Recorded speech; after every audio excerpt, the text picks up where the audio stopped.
But what's funny about it is the Pakistanis are such a hospitable people.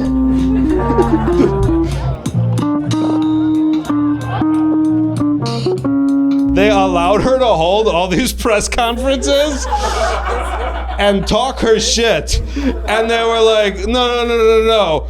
But during this process of them allowing this, she made fangs.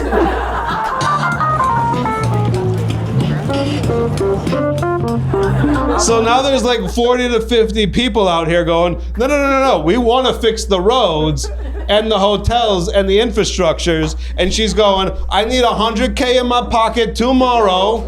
I'm gonna fix this hotel, this hospital's fucked up.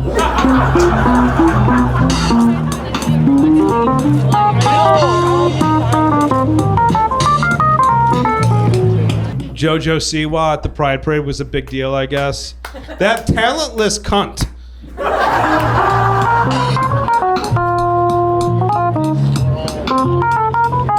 had a pretty cool year so far. I got to do some cool shit last year, I guess. I did. I went down to Mexico to do shows. I've never done that before. That was cool.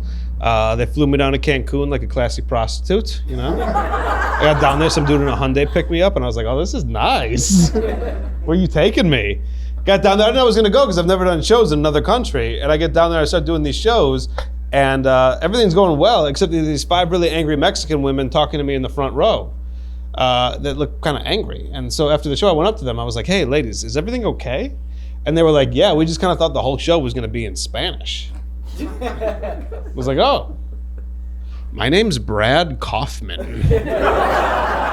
What's your name? I'm Brad. How long have you been a comedian? About 9 years. What motivates you? Oh boy, food really. Food? Just like a dog, yeah. That looks crazy. I need that. Is it good? It looks amazing. That's the birria place? Fuck yeah. They don't even skimp. It was only like $10. Oh my God. And I started asking people where they were from because I was curious. I was like, where you guys from? They were like, we're from here. I was like, cool. Where are you guys from? They were like, we're from London. I was like, great, welcome to Cancun. I asked this other couple, I was like, where are you guys from? They go, oh, we're from here. And I was like, yeah, but like, originally? And they're like, well, no, we're from South Texas. We moved down here about 2.5, 3 years ago. We're expats. I didn't know what that was. I'd never heard somebody say expat before. So I asked them, I was like, what is an expat? Apparently, expat is this cool little term that Americans use to get out of being called immigrants. I don't know if you knew that.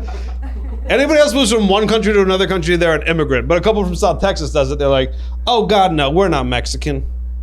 We're expatriates.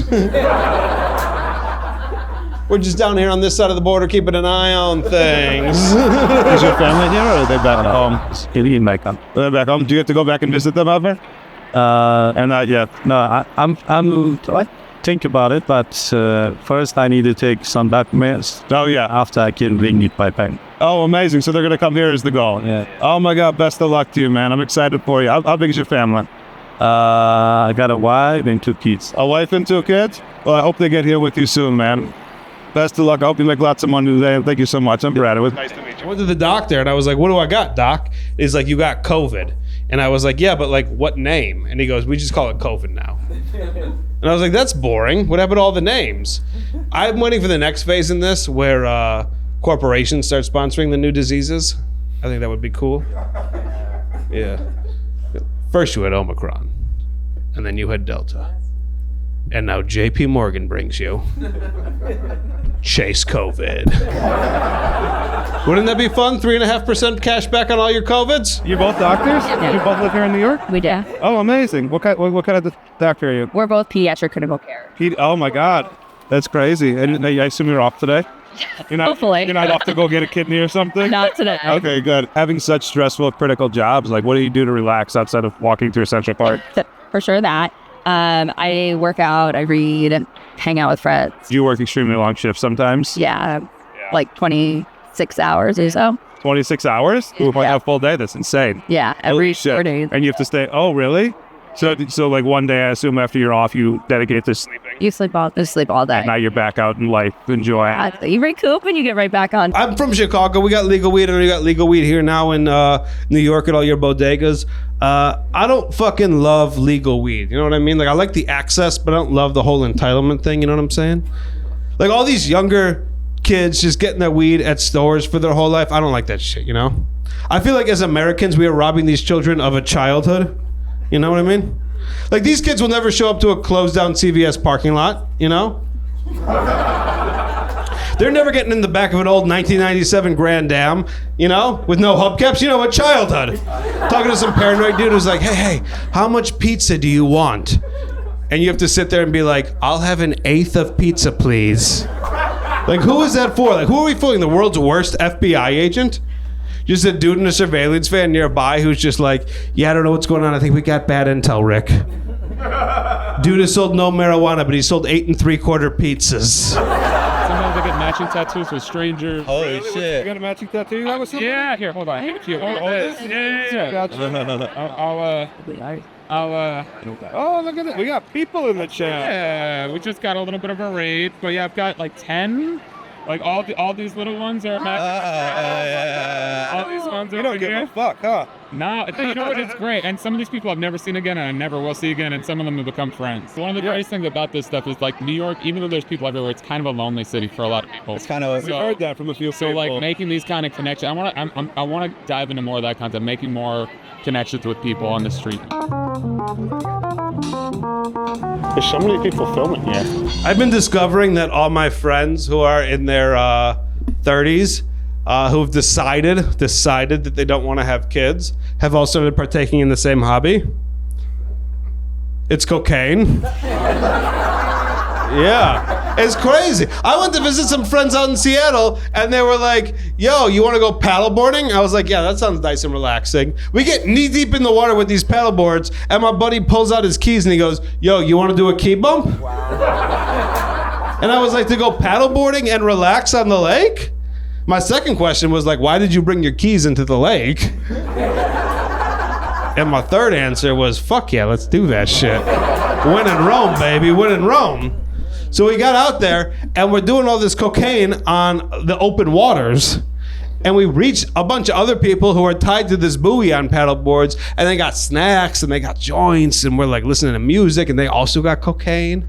And I started thinking, I was like, dude, this is a U.S. lake. This isn't international waters. How does this help anybody to do all the cocaine on the water? That seems more dangerous, right? And I started asking them, I was like, how do you guys all know each other? And they were like, oh, we don't really know. 15 minutes goes by, somebody hits them. They go, oh shit, we know the same coke dealer. And then it hit me. I was like, that's how you make friends in your 30s. You don't have school, you don't have any of that shit. You just know the same coke dealer and show up to different parties and places on the lake, you know? Crossover. I know. What are you guys doing? We're doing give me $5 if you can make me laugh. Really? Yeah. Okay. Well, you didn't make me laugh. Okay, I have to make you laugh? How long do I have? You have 1 minute. 1 minute? Why are you holding the money like that if I have to make you laugh first? Because it's like carrot. You gotta chase the carrot. You can put it in your pocket. We can do it later. Okay. Gotta make you laugh in 5 minutes. 1 minute. 1 minute. 1 minute. Can I have 5? Comedy seller? Can I have You longer? 1 minute. Are you a comedian? If you can't get it in 1 minute, it's not happening in 5. I'll tell you that much. Probably true. Are you a comedian? I am. Yeah? Very cool. What's your name? Maddie Smith. Maddie Smith? Yes. I know you. We've been on shows together. Oh, really? I'm Brad Kofman. You know, you guys got to get in a different park. I even went to New Orleans, and this lady who was driving me around to all my shows, she goes, hey, don't do any of the cocaine here. And I was like, why do people keep telling me this? What is it about me that makes you think I'm gonna do all the cocaine in New Orleans? And she goes, I go, also, why? And she goes, well, we have one good coke dealer in town. He's currently out of town at a wedding. 2 people have died in the last day. And I was like, what? Could you imagine the stress of being the one good coke dealer? You're like, yo, my aunt's getting married, but these people are gonna suffer. Are you in Chicago? Yes. Yes, okay. Are you? No, but I was guessing from your hat. Oh, I got a hat on. I forgot about that. Yeah. Hey, you kind of laughed. I get the $5? Yeah. Okay, fuck yeah. I don't even know how you learned this.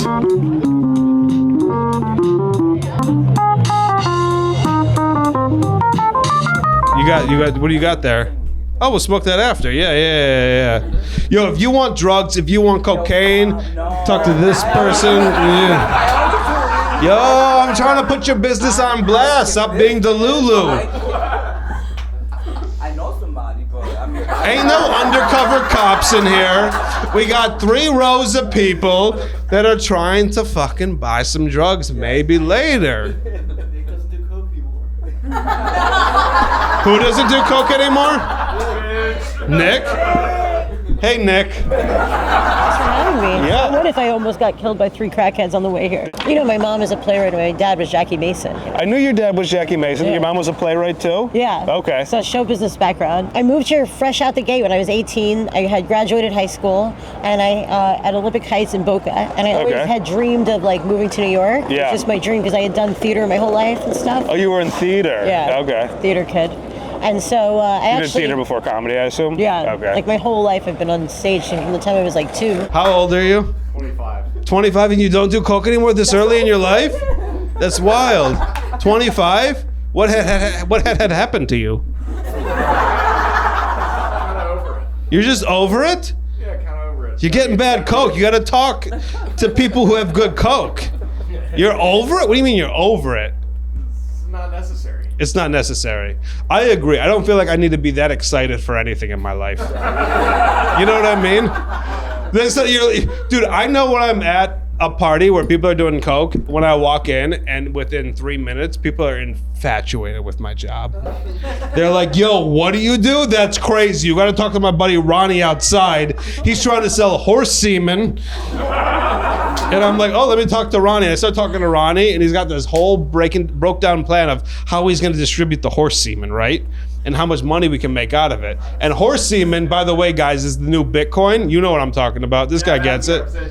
You know what I'm talking about, yeah. Our buddy made business cards and was like a horse cum dealer, Sam Williams.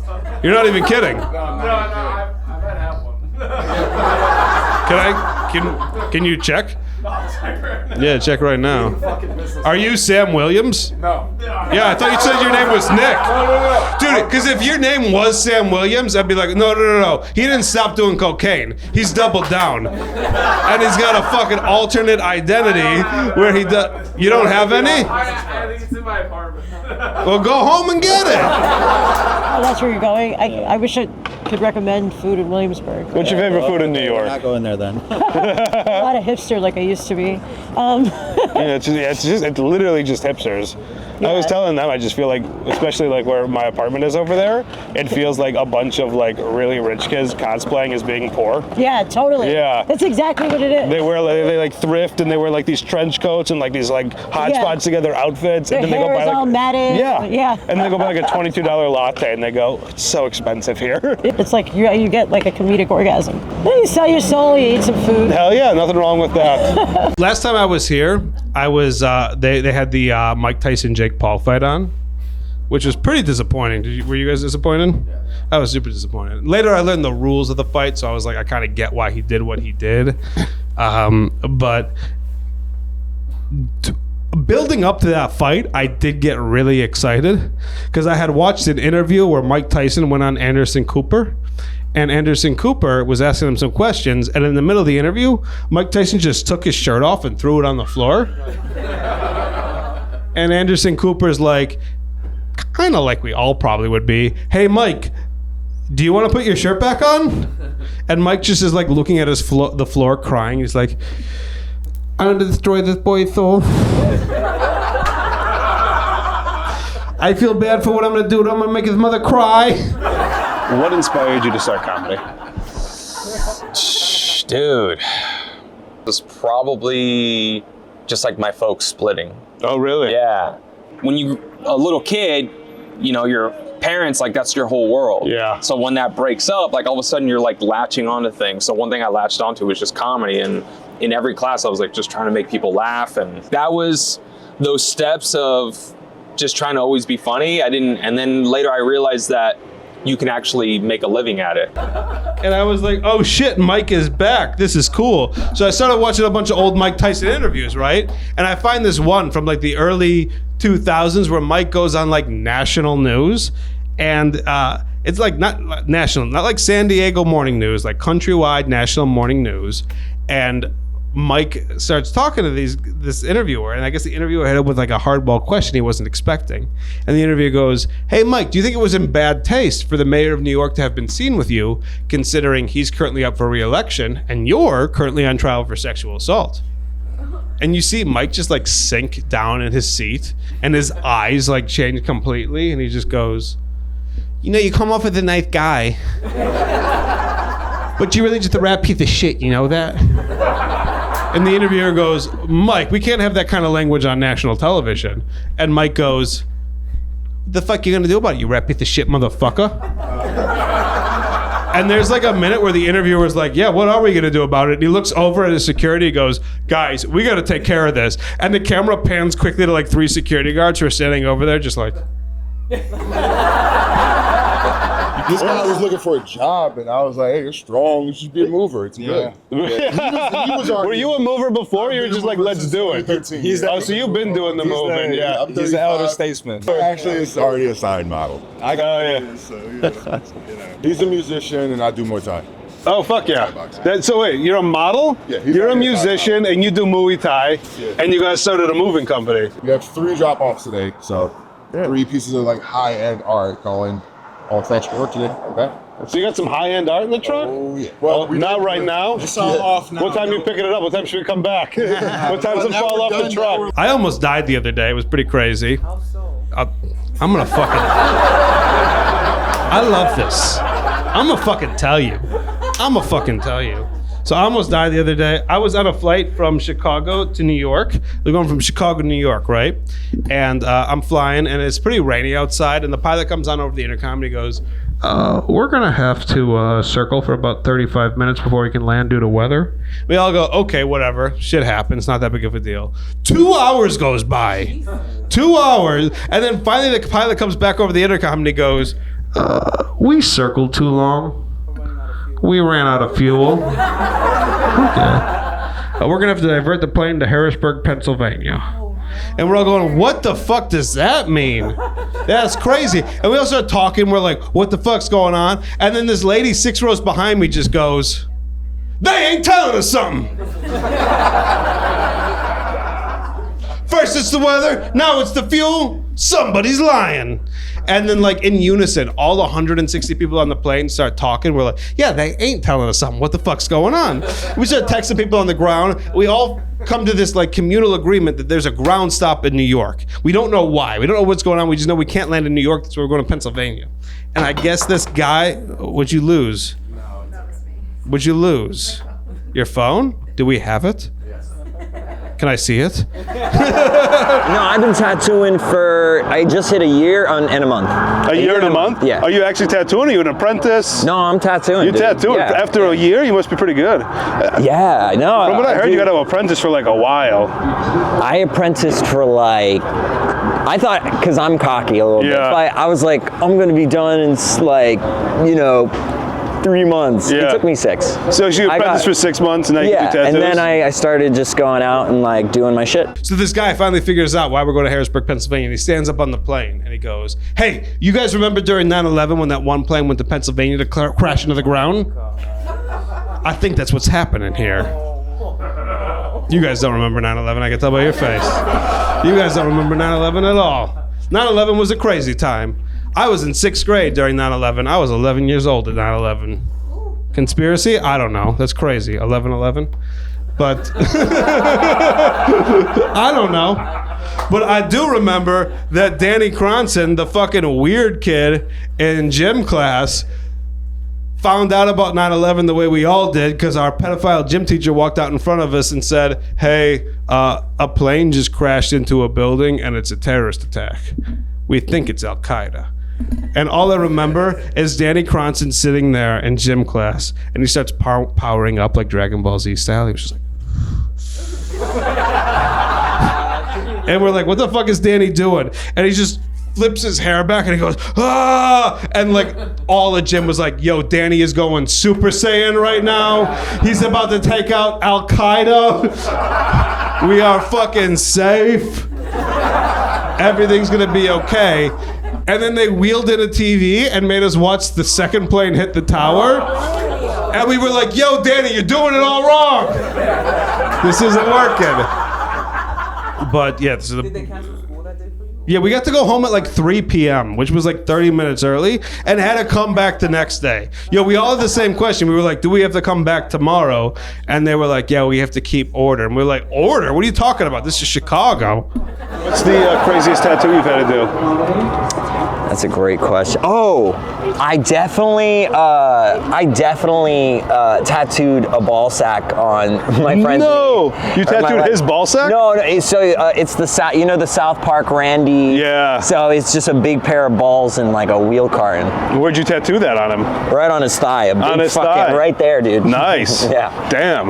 That's a bold fucking thing to walk around with. He's the man. Is he the man? Yeah. Okay. That tattoo's badass. I mean, it sounds badass. It's a life decision. That's like that's a big life decision. Dude, he's 56. He's fine. Oh, he got a mortgage. He's got some grandkids. You can get a tattoo of balls on your leg. So this guy stands up at the plane. He goes, yo, I think this plane's going to Pennsylvania, crashing to the ground. We're all going, oh shit. So we start approaching Harrisburg, Pennsylvania, right? I don't know if you've ever been there, but there's not a lot going on there. You've been? Yeah, there's not a lot going on there. And we start flying in, and we start getting a little nervous because there's like, we can't see an airport or anything. And then this lady 6 rows behind me just goes, where the fuck they taking us? I don't see an airport. I don't see a town. This is fucking Farmville. And I was like, yeah, where are they taking us? And the whole plane again starts talking, where are they fucking taking us? So we're flying along this river. You probably know. We're flying along this river waiting to land. And on a plane, you cannot see in front of you. You can only see to the sides of you. So we don't see a runway. We just see we're getting really close to the river. And then there's a point where like we're all getting really quiet because we're pretty close to the fucking water. And then we get like 10 feet above the water. Like I can see fish and shit. I'm like, this isn't right. Everybody knows this isn't right. And then like as we're like kind of processing this lady 6 rows behind me, again, she goes, we gonna crash in the fucking water! Everybody starts screaming. Pandemonium ensues. This is the part that impressed me. I didn't know we knew how to do this, but we all put our hands in the front seat in front of us and started screaming, brace, brace, brace, in unison. I was like, this wasn't even part of the training. How do we all know this? Is this innate knowledge? Like, why do we know how to do this? And then, because we're fucking idiots, the plane lands on a runway like 10 feet in front of us. Like, we were all freaking the fuck out. The plane fucking lands. Like, ooh. The plane lands and we're like, oh, okay, cool. The pilot comes back over the intercom. We're like calling our parents and children and shit going, I thought we were gonna die, but we made it. Literally, like, as like 50 people are on the phone, the pilot comes over the intercom and he goes, we're gonna be stuck on the tarmac here for about 8.5 hours. And we're all going, it's okay. We made it. We thought we weren't. And you know, and then this lady 6 rows behind me just goes, you should have killed this motherfucker. What's the weirdest place someone's asked you to tattoo though? Oh, I shit you not. So there was this girl. Shit me not. So it was a friend of a friend, and they're like, yo, could you so pretty much it was this girl, and this girl had her ex's name Pussy. So she had the Mark's dude's Pussy. name Mark's Pussy, Yeah. right? Mark's Pussy. I'm sure it she wasn't wanted Mark. to scratch out. She wanted me to cover it up. I never did. Oh, you didn't do it? No, well. Did she want you to cover it up with somebody else's name? I would have gotten in so much trouble, bro. Oh man, but it is your job. It is my job. You were kind of doing her a favor. Yeah, I know. She was like in a crisis when she was telling me. So there's this New Yorker who went on this 90-day fiance journey, who flew to Pakistan to meet her husband. She's 33, going on 65, because she looks old as fuck. And he's 19, and she flew to Pakistan to meet him, but the whole time they had been chatting, she's been using a Nicki Minaj filter on FaceTime. So in his eyes, he's like, who is this blonde-headed goddess that wants to marry my 19-year-old ass and take me to America? So she shows up, And she's like, yo, I'm here for you. And he's like, this doesn't seem right. And his parents are like, no, shut this down right now. Fuck no. So she doesn't know what to do. So she waits until her visa runs out. Okay, like as we all would do, right, Nick? Yeah, expats. Yeah, fuck. We wait until that visa runs out, and then instead of leaving, she said, no. I want to hold a press conference to explain my situation. Now, we have a press conference that has like the Prime Minister of Pakistan involved. And she goes, I am demanding from the Pakistani government $25K up front, $2 to $5K bi-weekly after that in my pocket. And he starts going, no, we're done. And then she goes, yeah, we're done. Nobody knows what you saying. Because he's talking in Urdu or like whatever. And she doesn't understand it, but in her head she goes, nobody knows what you saying. Do you have a failure you're most proud of? Yeah, I have so many. Okay. Actually, it took me a lot of therapy sessions to realize that. Yeah. Oh my God, I've failed so many times. I've been a very different types of people in my life, and I think owning it is the most important part. If you failed somebody, if you've wronged somebody, don't push that past and be a stubborn person. Tell that person I did them wrong. Yeah. It's not to make yourself feel better. It's just be honestly like transparent with yourself. Because otherwise you have anxiety and you hate yourself a little bit about that all the time. What's the point of that? That's a good point. I hate that feeling. It's just better to be like, okay, I did that. It's horrible. Now how do I become so much better of a person from that? Never do that again. Truly never do that again. Yeah. And never like let the anxiety overtake you. I want to open up a few of my own galleries. Really? Yes, that I have my own name on. I have everything on. I'm not just kind of a co-partner on. Okay. Yeah.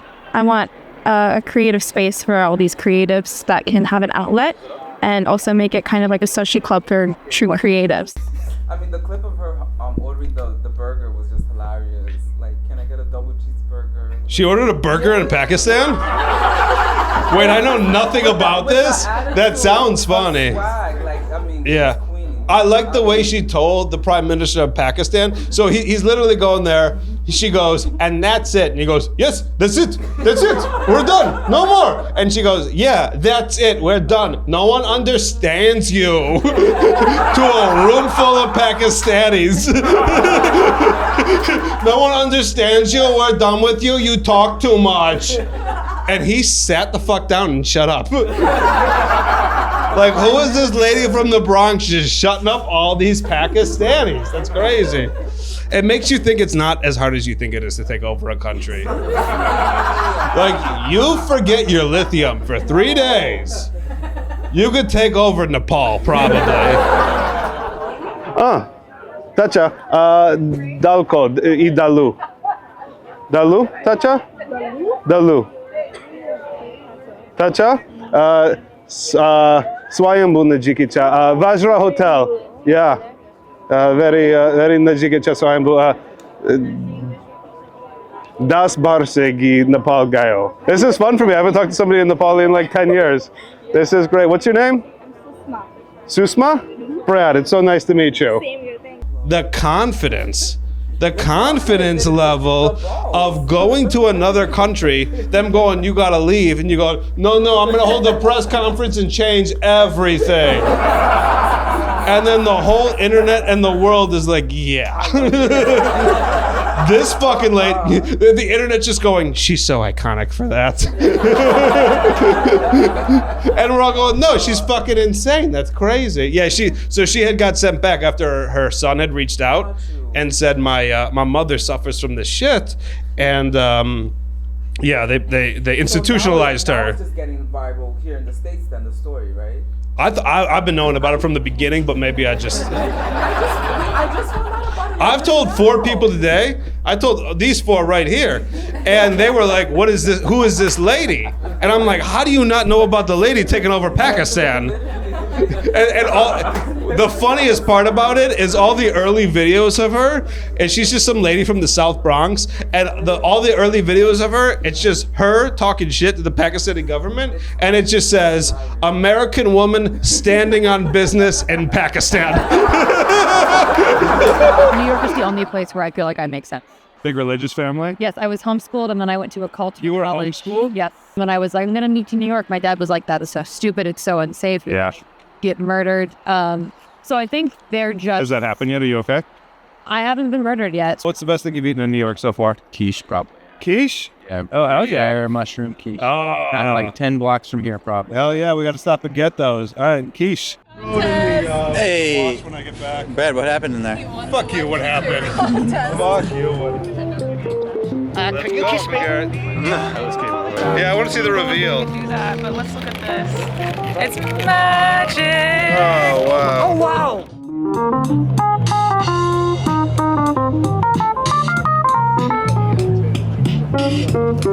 wow.